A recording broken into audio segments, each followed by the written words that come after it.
Hi hello friends, എല്ലാ കൂട്ടുകാർക്കും നാളത്തെ പ്രൊമോ റിവ്യൂയിലേക്ക് സ്വാഗതം.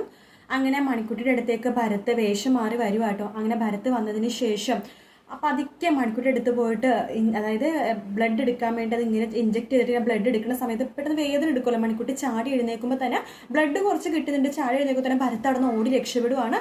മണിക്കുട്ടിയുടെ കരച്ചിൽ കേട്ടിട്ട് സെക്യൂരിറ്റി ചേട്ടനും ഓടി വരുന്നുണ്ട്. അയ്യോ മാഡം സാർ ഓടി വരണമെന്ന് പറഞ്ഞ് വിളിക്കുവാണ്. കാവ്യയും കൃഷ്ണ എല്ലാവരും എഴുന്നേറ്റ് വരുന്നുണ്ട്. ആ സമയത്ത് കാവ്യ മണിക്കുട്ടി എന്താ മോളിൽ ചോദിക്കുമ്പോൾ ആരോ എന്നെ കുത്തി എന്നിങ്ങനെ പറയാണ് കയ്യിൽ.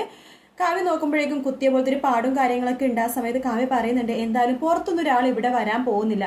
വീടിനകത്തുള്ളവർ തന്നെ എന്തോ അപായപ്പെടുത്താൻ വേണ്ടി ശ്രമിച്ചതാണ്, മണിക്കുട്ടിനെ അപായപ്പെടുത്താൻ വേണ്ടി ശ്രമിച്ചെന്ന് പറയുവാണ്. അപ്പൊ കാവ്യയുടെ വിചാരം മണിക്കുട്ടിനെ എന്തൊക്കെയോ ഇഞ്ചെക്ട് ചെയ്യാൻ വേണ്ടി ശ്രമിച്ചു എന്നാണ് കേട്ടോ കാവ്യയുടെ വിചാരം. അപ്പൊ കാവ്യ അങ്ങനെയാണ് പറയണത്.